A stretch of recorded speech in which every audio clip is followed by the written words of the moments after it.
The parents of a young man who took his own life after what he perceived to be huge losses on stock trading app Robinhood have decided to sue the company for the role they perceive the company had in their son's death.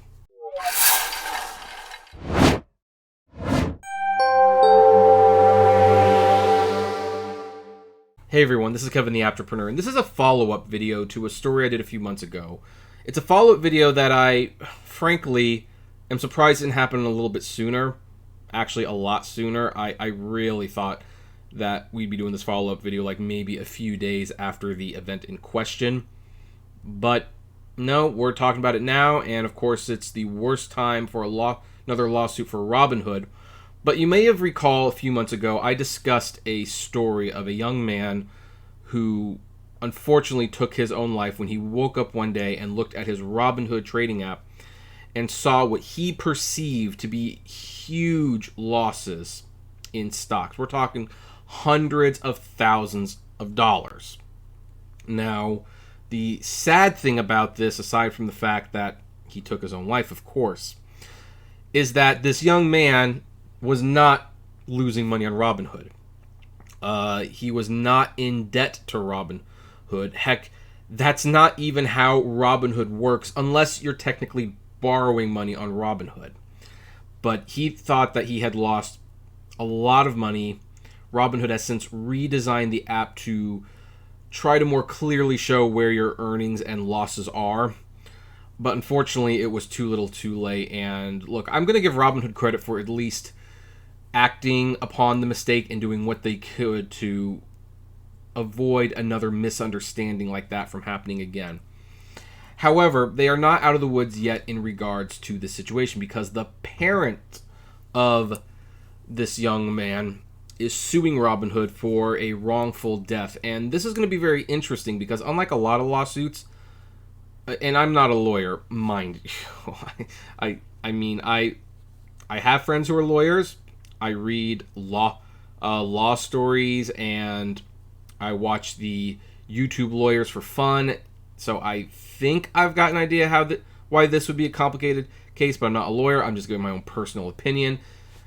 And of course, at the end of the day, I'm not going to act as if the parents are wrong to sue Robinhood because they lost a son, and it's going to be interesting to see what happens. So let's look at this article before I'm kind of jumping ahead a little here. So the article from CNET writes, the family of a 20-year-old man filed a lawsuit against the investment Robinhood on Monday, saying its popular investment app was responsible for the student's suicide. Alex Kearns, who was studying at the University of Nebraska-Lincoln, killed himself last June. Boy, this is actually more than a few months ago, actually, after he believed he had racked up roughly $730,000 in trading losses on the app. The distress caused the apparent loss, and automated responses from Robinhood prompted Kearns to take his life, the lawsuit says. The family is suing for wrongful death, negligent infliction of emotional distress, and unfair business practices. Quote, the case centers on Robinhood's aggressive tactics and strategy to lure inexperienced and unsophisticated investors, including Alex, to take big risks with the lure of tantalizing profits, read the complaint filed Monday in California State Court. Robinhood built out its trading platform to look much like a video game to attract young users and minimize the appearance of real-world risk.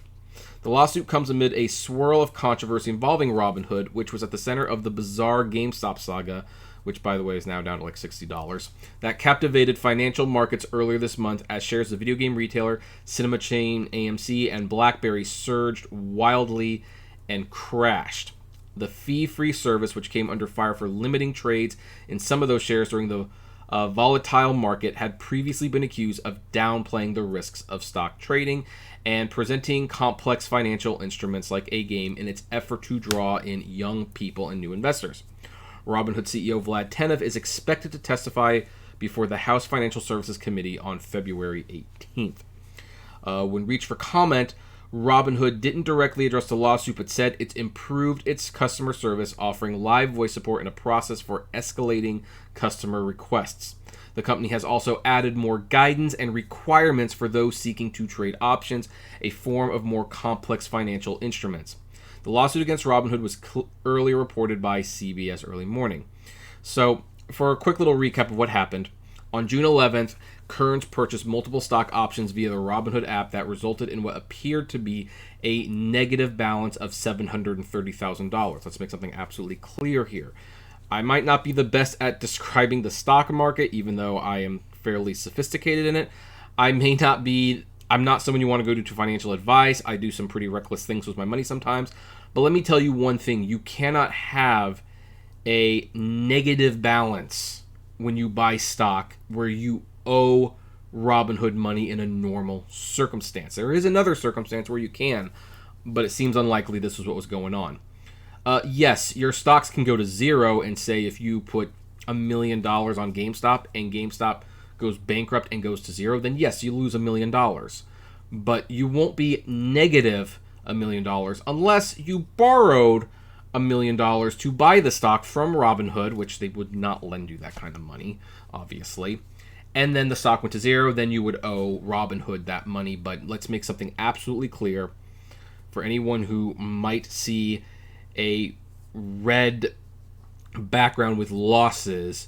You are not negative anything. You're down that amount, potentially, at the end of the day. Like if it says negative $20,000, that does not mean you owe Robinhood $20,000. It means your stocks, your portfolio, the value of the stocks have gone down $20,000 that day, which Kearns might have been buying an awful lot of stock for it to look like that. And still, that's not a fun thing to see. It's not a fun thing to see that your portfolio is down $730,000, because that's a huge loss. But he didn't owe that money, and that's the tragedy of this. Kearns tried contacting Robinhood customer service via the app, but received only automated responses. That's a problem with apps, by the way. Much like how retail stores do like the hoop and loop system, where they basically try to exhaust the people who are calling with all these different numbers and departments. Press this number, press this number. They're hoping you'll give up. Apps do the very same thing by making it very difficult to get in contact with a human being. And in this area, Robinhood could be at least held partially responsible. The day after his suicide, an email from the company said his trades had been resolved and he didn't owe any money. And I don't know what that was about. Sorry, folks. It's a telemarketer. There's a telemarketer calling me. Forgive me, folks. I'm going to silence that. So how was a 20-year-old with no income able to get assigned almost $1 million worth of leverage? Kearns' suicide note read. The puts I bought sold should have canceled out too, but I have no clue what I was doing now in hindsight. There was no intention to take this much risk. And look, this is why I tell you all the time, this is Robinhood, this is not just Robinhood. This is like stock trading in general. There is real financial risk. You can lose it all. Don't put anything in that you aren't willing to lose. Now let's go to what the lawsuit is going after. So they are suing for wrongful death, negligent infliction of emotional distress, and unfair business practices. Well, let me start with the last one first, unfair business practices. Again, I'm not a lawyer, but just from my personal outsider perspective, I don't see that one actually succeeding. I mean, it's hard to figure out what unfair business practices were done in this particular case. Clearly, limiting the sale and trades of stocks, that's unfair business practices, but it's not related to their son's death, so I think that one's going to get tossed. Wrongful death? Maybe. I think that's a weak bridge to be standing on, though, because Robinhood, I don't believe, did anything to purposefully make this kid distressed. They were not responsible for him deciding to go down the road that he went down. There were clearly other people he could have talked to before doing what he did. I think they're also going to get off on that one. Now, the one that I think Robinhood might be in trouble with is negligent infliction of emotional distress. And this comes with the fact that he could not get a hold of a Robinhood representative. And clearly, it was confusing to read the stats on the phone. What's more, the fact that Robinhood redesigned the stats shortly after this happened is kind of a roundabout way of admitting that maybe it wasn't designed the best way. So in that case, it might be negligent. Also, I will say this. Robinhood does a really crap job of introducing the world of stocks. I mean, they're right. Robinhood does seem like a game when you get on it, and it's just fun to see the numbers go up. But that's like real money that you're playing with. When you put $10,000 in GameStop and it goes from 60 to 100, and before you know it, and I'm just throwing random numbers out there, you're gaining $5,000. And I know someone who's doing the math in their head right now. They're going to comment, I know that's not exactly right. I'm using an example. That's fun. It's fun to watch it go up. But then, say it goes down to $2, and now that $10,000 investment has become $250 or something like that. Well, here's the thing. Not only is that not fun, but that is real money that you have lost. Like, when you see the money go up, it's not yours until you sell it.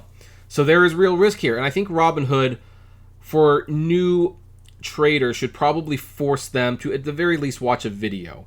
They should ask, like, and they already asked this, like, what's your trading level experience? But if you say you're a total beginner, it's not like they present you like, okay, well, you need to watch these videos and you have to take these tests before we let you trade on the Robinhood app. There's no safeguard. So for negligent infliction of emotional distress, the parents might have a case. I mean, obviously, I think Robinhood is going to settle before this goes very far. Also, Robinhood was proactive about the situation, so they might even have the lawsuit tossed on the fact that they personally did not do anything, and they did actually start to address some of these concerns by redesigning the app and the way the numbers are read. Now, unfortunately, this doesn't bring Alex Kearns back.